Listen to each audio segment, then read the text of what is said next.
Buenos días con todos. Un segundo. Voy a presentar un caso clínico abierto, esta vez tutorizado por el doctor Pelayo Fernández. Es un caso que en realidad por la extensión ha sido lo mejor dividirlo en dos partes para poder contar historias totalmente distintas, pero que al final se integran en una sola complicación. Entonces vamos ahí. Bueno. En cuanto a la historia de la enfermedad, estamos hablando de una mujer de 74 años, procedente de Madrid, España, que no ha realizado viajes fuera del territorio nacional en los últimos años y que empieza con una enfermedad un poco más larvada. Nos remontamos un poco a enero del 2022, en donde lo primero que cuenta es astenia progresiva, anorexia, un poco de pérdida de peso, de algunos meses de evolución, no muy bien filiada, y que estos síntomas persisten y se hacen mucho más intensos en todo el lapso de mes. Y en febrero de 2022 se propone ingreso en otro hospital en medicina interna para hacer el estudio completo de esta astenia. Con lo cual, al alta les dan los informes con un nuevo diagnóstico de una enfermedad pulmonar intersticial y una hepatitis C crónica anteriormente no detectada.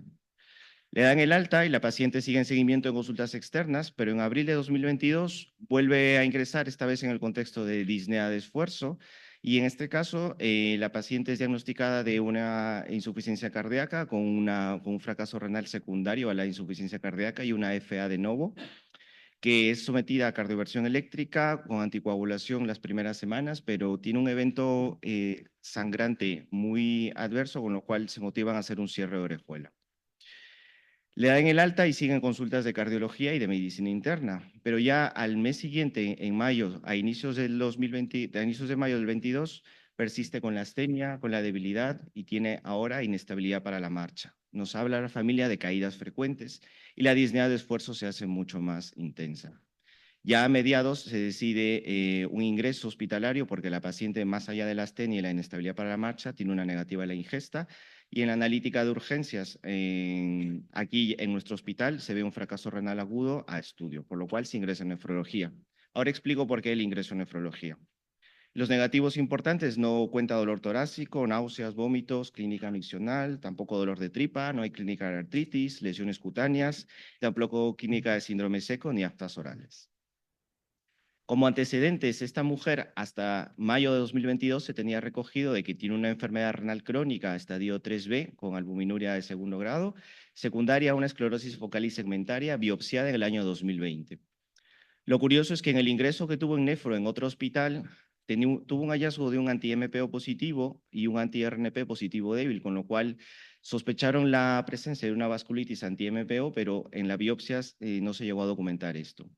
Luego tenía una hipergamma globulinemia policlonal que estaba en seguimiento por hematología de forma semestral, y la insuficiencia cardíaca con FEIBI preservada, que ya era conocida, con el último ecocardio en 2020 con una hipertensión pulmonar leve y una insuficiencia mitral ligera. Una anemia ferropénica de trastornos crónicos, y cuando le preguntamos a la paciente por hábitos tóxicos, niega consumo de alcohol, tabaco o drogas inhaladas. La situación social: es una mujer independiente para todas las actividades y que vive sola, y que aparentemente tuvo un antecedente de un angioedema con lisinopril. Y revisando un poco la medicación habitual, vemos que toma beta-bloqueante, toma un calcio antagonista, furosemida, pero también nos llama la atención una prednisona de 60, un omeprazol y un tratamiento antiviral para la hepatitis C.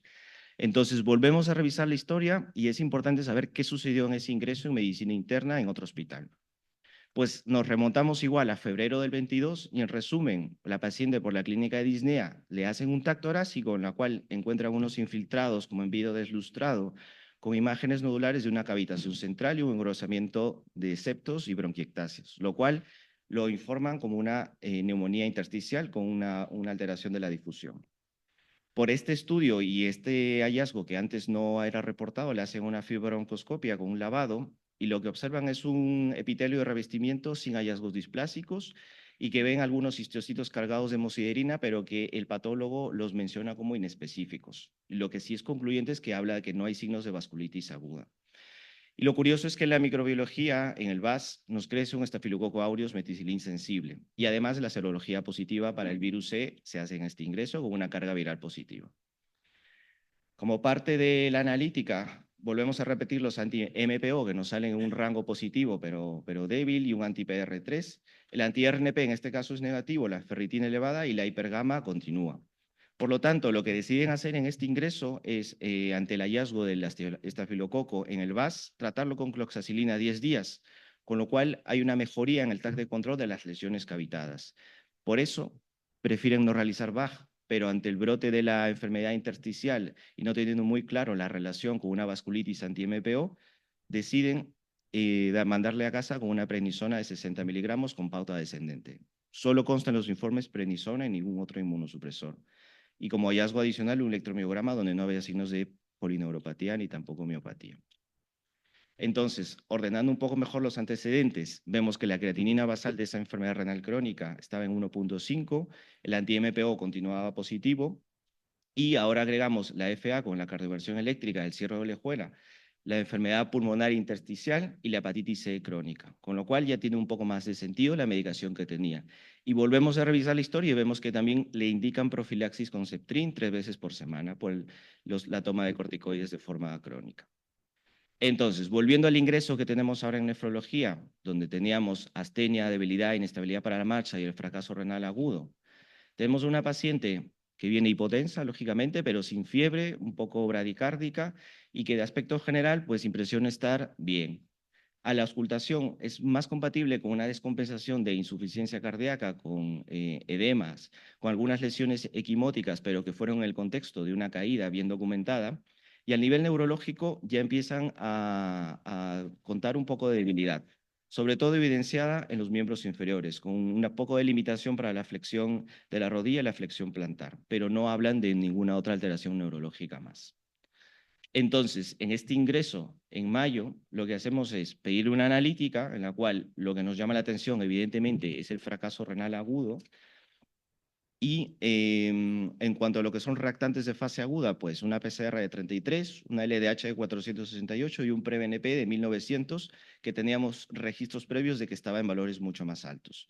Y una orina sin alteraciones, compatible con bueno, un sodio 63 en el contexto de uso de diuréticos. Este electro salió muy mal, pero bueno, no tiene ninguna alteración relevante en el electrocardiograma. Y le repiten el TAC para ver si la afectación a nivel intersticial pulmonar era mucho mayor o estaba peor respecto a febrero.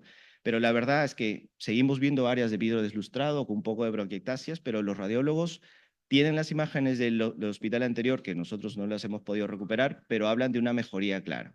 Entonces, asumimos que en el ingreso previo tenía afectación intersticial mucho más severa a comparación de ahora. En el resto de pruebas se hace un ecodoppler renal como parte del estudio de fracaso renal, donde ven que tiene mucha atrofia y signos de nefropatía bilateral. Un ecocardio con la FEBI igual conservada 66% y sin mayores alteraciones respecto al previo. Y un electromiograma en donde ya hablan de una miopatía de grado leve con afectación sin afectación inflamatoria y una polineuropatía sensitivo-motora crónica de predominio en miembros inferiores. Una densitometría como parte del estudio que nos daba el rasgo de osteoporosis y tal. Entonces, a este primer punto, ¿qué es lo que nosotros proponemos? Que esta paciente tiene un fracaso renal agudo, AKIN3, sobre una RC ya conocida, muy probablemente a un cardiorrenal por la clínica congestiva, pero sin poder descartar que sea una glomerulonefritis por la vasculitis anti-MPO o que sea una crioglobulinemia por el antecedente del virus C o una nefritis intersticial secundaria a la toma del Septrin o de esteroides. Y finalmente, la debilidad de miembros inferiores con la polineuropatía, que podría estar en relación a la vasculitis, a la crioglobulinemia, o que simplemente estemos ante una miopatía por esteroides. Por lo tanto, teniendo estos diagnósticos, el plan de trabajo es empezar el tratamiento descongestivo, repetir todo el estudio de autoinmunidad, quitar los fármacos nefrotóxicos y hacer una valoración más exhaustiva por neurología. Este es solo un recordatorio del fracaso renal agudo, que en realidad ya lo hemos comentado en algunas oportunidades, y siempre tener en cuenta la patología que tanto es prerrenal en el caso del síndrome cardiorrenal como a nivel parenquimatoso en el caso de algunas afectaciones vasculíticas. ¿Vale? Entonces, algunas palabras de las vasculitis, principalmente hablar que los patrones de inmunofluorescencia anteriormente conocidos como C-ANCA o P-ANCA ya cada vez están en menos uso y usamos más la prueba de ELISA de inmunoensayo para definir los patrones en base a la presentación de positividad para anti-PR3 y anti-MPO. Y en realidad el espectro clásico de las vasculitis asociadas a ANCA, donde incluíamos granulomatosis con poliangitis microscópica, que siguen todavía en un overlap de sintomatología, se apartan un poco más de lo que es la que está al centro de la granulomatosis eosinofílica. Por lo tanto, ideas básicas. La primera, que es la granulomatosis con poliangitis, mayor positividad del PR3, a diferencia de la polangitis microscópica, tiene más positividad del MPO, pero esto no es absoluto y puede ser superponible. Y no hablamos mucho de la JEPA porque en realidad es un espectro de enfermedad distinta y que tiene una fisiopatología y tratamiento muy diferente. Algunas manifestaciones conocidas, clásicas, por ejemplo, de la nariz sencilla de montar, de la granulomatosis con poliangitis, lesiones vasculíticas, que al final terminan siendo vasculitis leucocitoclástica en este caso, o vasculitis necrosante, y alteraciones del espectro ORL que más nos hacen pensar en un anti-PR3. Y aquí algunos criterios de clasificación, básicamente los del EULAR del 2022, donde hablamos tanto de lo que les prefería centrarse tanto en poliangitis microscópica como en granulomatosis con poliangitis, que son las dos que comparten muchas manifestaciones clínicas.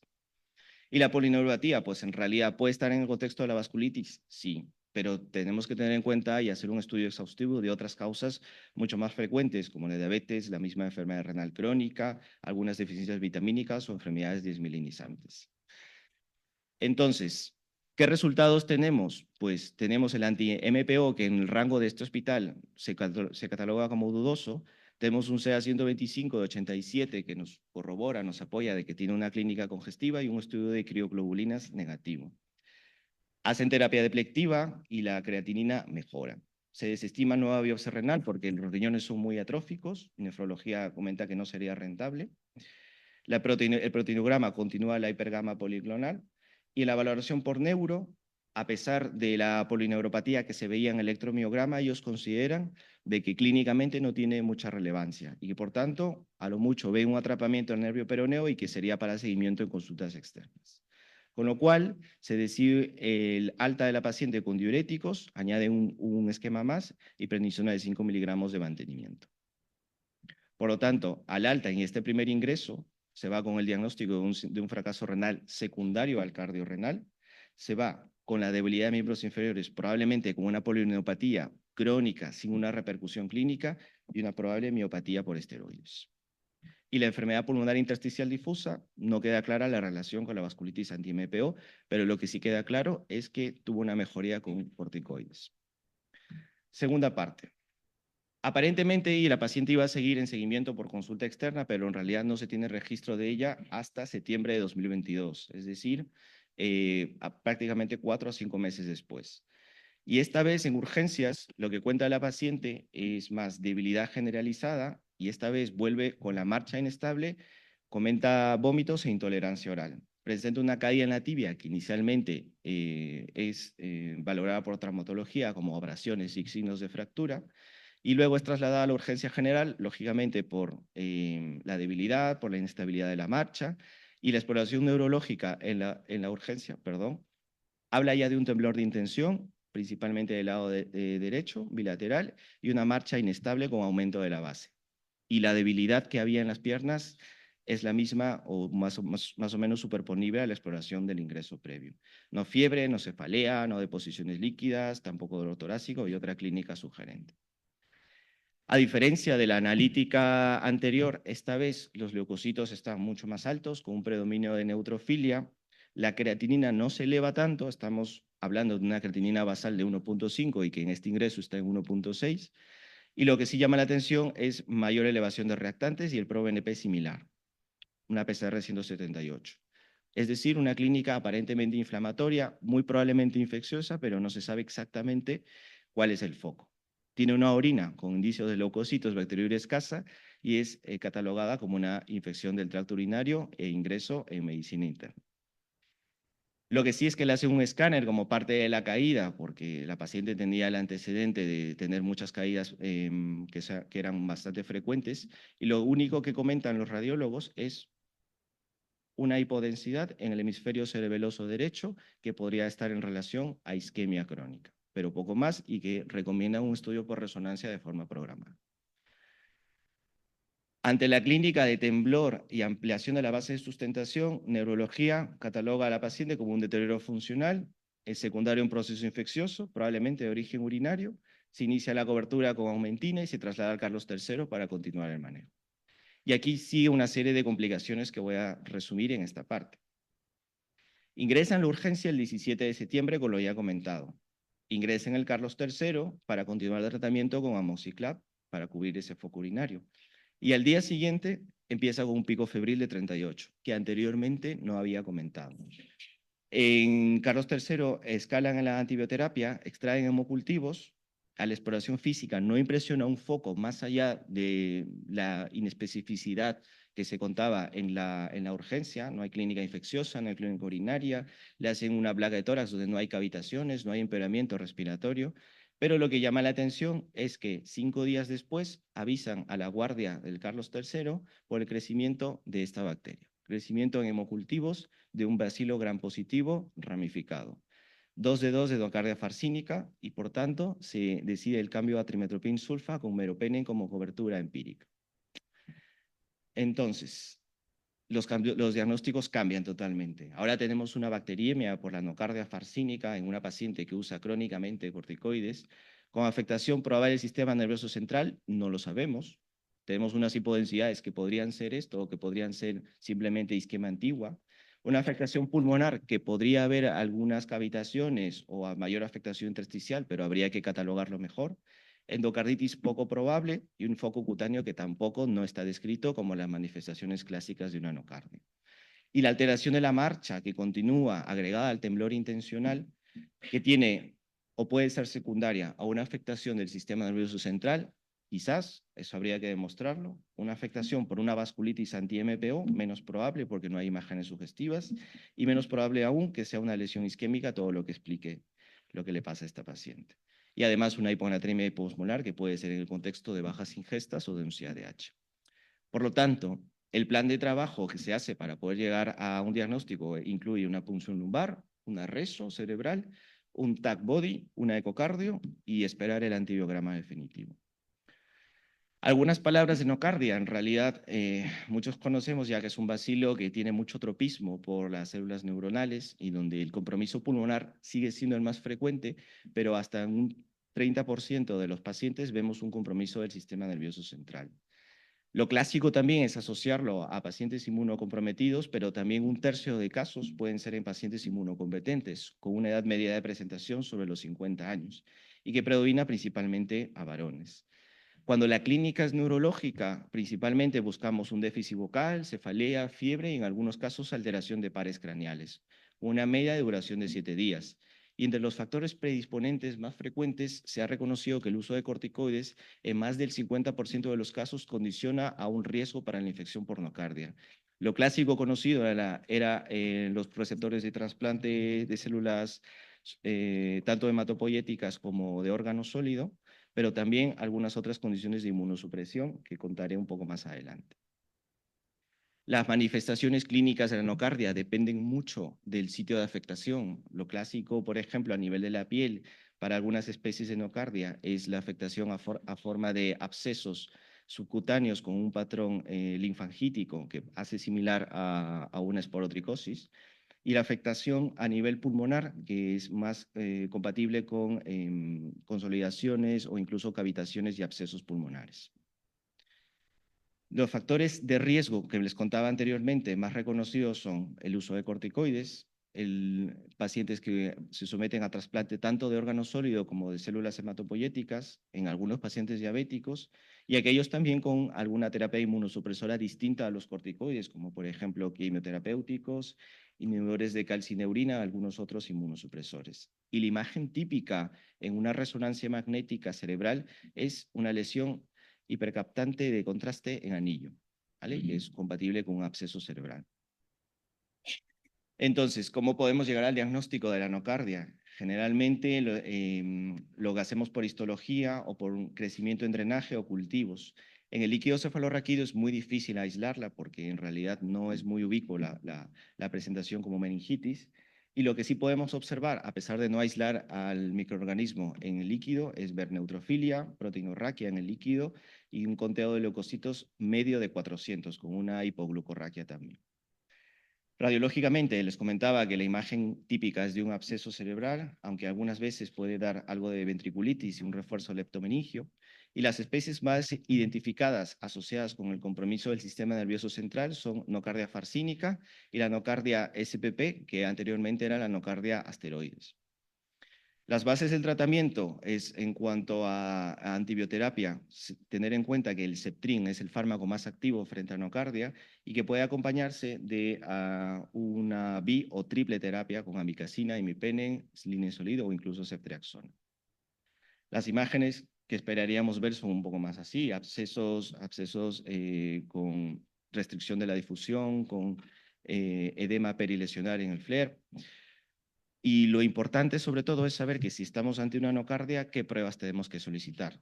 Si tenemos un compromiso del sistema nervioso central, lo importante sería, lógicamente, identificar bien a la especie con antibiograma, hacer una imagen cerebral, hacer una imagen del tórax, mantener el tratamiento, y aquí tenemos algunas pautas, principalmente de la revista de Clinical Microbiology, para lo que es cuánto tiempo mantener y qué hacer en caso de complicaciones, ¿vale? Entonces, en general, nuestra paciente podría empezar tratamiento con lo que es trimethoprim sulfa más imipenem o amikacina o una alternativa con linezolid, y habría que hacer todos estos estudios y mantener el tratamiento por lo menos 9 a 12 meses.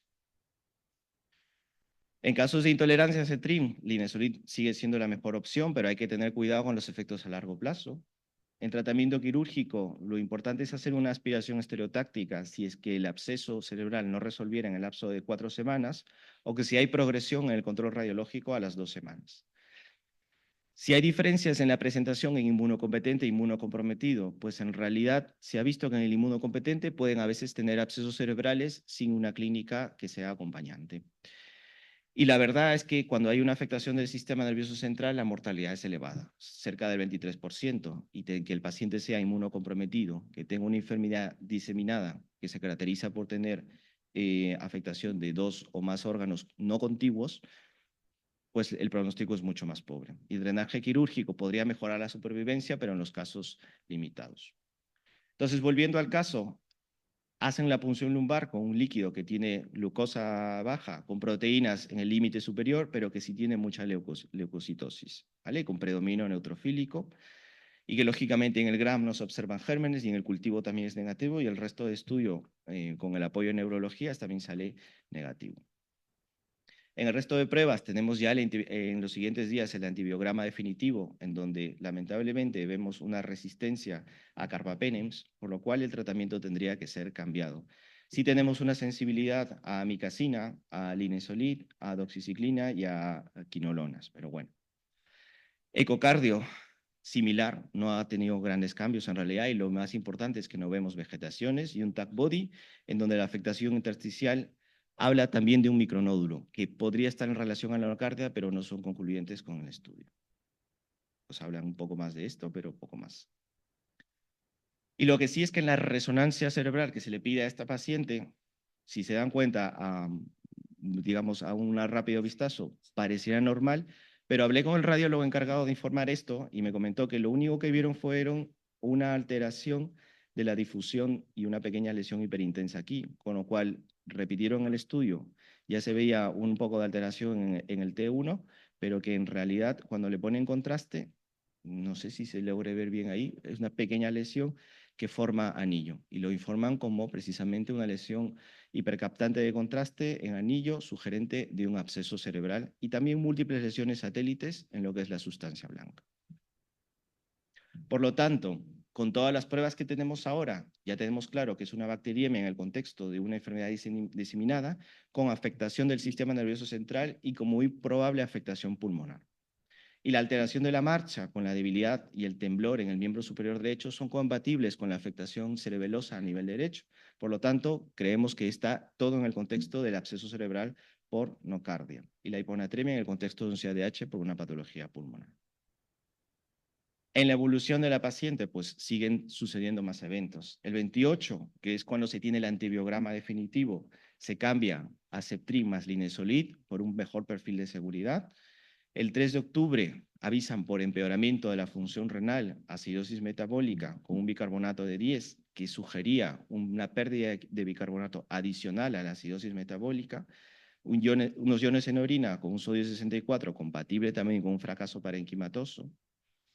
Al día siguiente empeora el estado neurológico, agrega disfagia, disartria, la dismetría se hace mucho más intensa y por persistencia de esa disfagia de algunos días de evolución se le coloca una sonda para asegurar alimentación.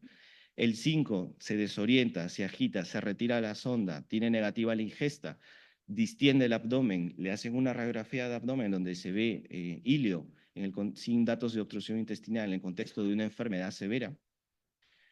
Y el 7, a la guardia avisan por mal estado general, una respiración acidótica, hipotensa, persistencia de la clínica neurológica, pero en esta vez ya está oligúrica, está mal distribuida, con muchos edemas, incluso las heridas que se había hecho en la caída por este ingreso estaban drenando líquido seroso, es decir, una descompensación edematosa total, desaturación, crepitantes, luego en las pocas horas disminuye la respuesta a estímulos verbales, se pautan medidas de confort, se habla con la familia y finalmente fallece el mismo día.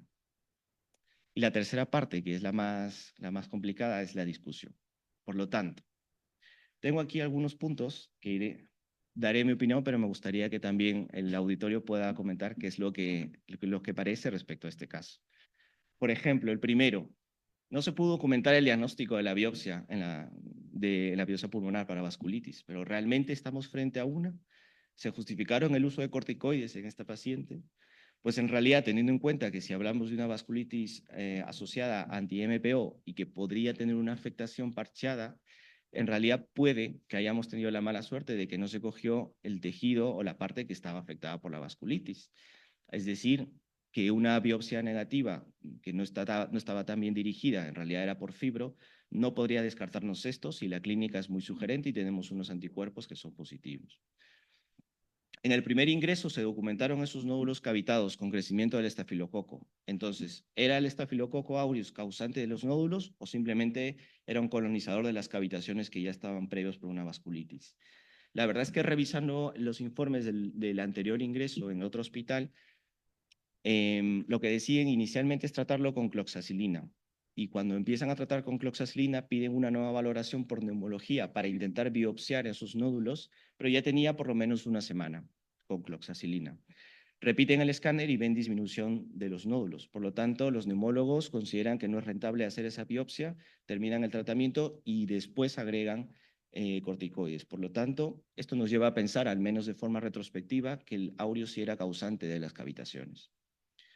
Estuvimos frente a una vasculitis, ¿por qué no empezar con rituximab si había una afectación pulmonar? Pues en realidad no queda muy claro tampoco en la historia, pero yo creo que no empezaron este tratamiento porque no había una evidencia clara de esta afectación. Sí es cierto que pusieron corticoides que en el contexto de una enfermedad pulmonar intersticial puede mejorar tanto la afectación intersticial como la clínica, pero no se decantaron por esto porque no tenían documentado claramente una vasculitis. ¿Cuál fue el rol del anti-MPO en el deterioro de la función renal en el ingreso de mayo? Pues en realidad muy poco, porque se quedó en claro, tanto por la evolución y por parámetros analíticos, de que se trataba más de un síndrome cardiorrenal y una descompensación de la insuficiencia cardíaca. Y respecto a la nocardia, la profilaxis para neumocistis pudo haber evitado la infección. En realidad lo que se sabe hasta ahora es que la profilaxis primaria para una nocardia no existe. No ha demostrado realmente prevenir las infecciones por este microorganismo. Sí es cierto que en casos de nocardia que son tratados efectivamente se recomienda una profilaxis secundaria a doble de dosis que para neumocistis, pero en realidad yo creo que en este caso no lo pudo haber evitado. ¿Por qué no se decidió el tratamiento quirúrgico si vemos que la paciente iba hacia peor?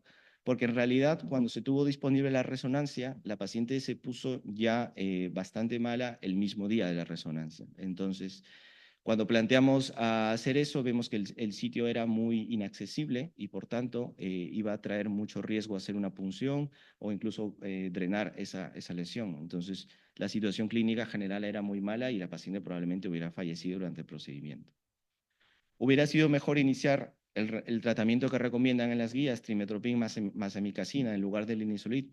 Pues en realidad, teniendo en cuenta que una mujer con una enfermedad renal crónica que ya venía con el riñón tocado, quizás la amikacina no hubiera sido el mejor tratamiento. Considero que el linezolid, por la buena penetrancia del sistema nervioso central, fue el tratamiento adecuado. ¿Y cuál fue la causa de muerte de la paciente? Pues en realidad fue una infección no controlada, una acidosis metabólica que empeoraba la función renal.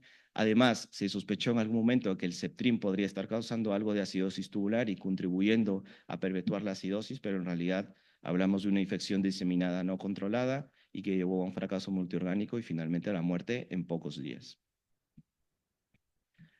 Pues como conclusiones, es importante realizar esa monitorización constante en los pacientes que están en tratamiento inmunosupresor, porque tanto la anocardia como otros bichos pueden causar infecciones serias. Recordar que la negatividad de un anti-MPO no excluye la presencia de una vasculitis asociada a ANCA, sobre todo si es que tenemos una clínica compatible.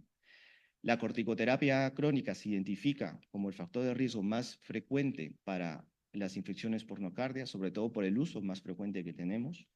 Y la infección por nocardia requiere una alta sospecha clínica, porque muchas veces, en este caso, tuvimos la suerte de un aislamiento en el hemocultivo, pero muchas veces se presenta como absceso cerebral y, por tanto, representa un reto diagnóstico poder demostrar que realmente se trataba de una nocardia. De hecho, muchas revisiones planteaban diagnósticos de nocardia post-mortem, con necropsias en donde veían que en el absceso había crecido nocardia, pero antes no se podía documentar. Y el tratamiento, una vez que tengamos la suerte de haberlo identificado, siempre debe orientarse a un esquema combinado, no único, pero en el cual la base sea el trimestoprim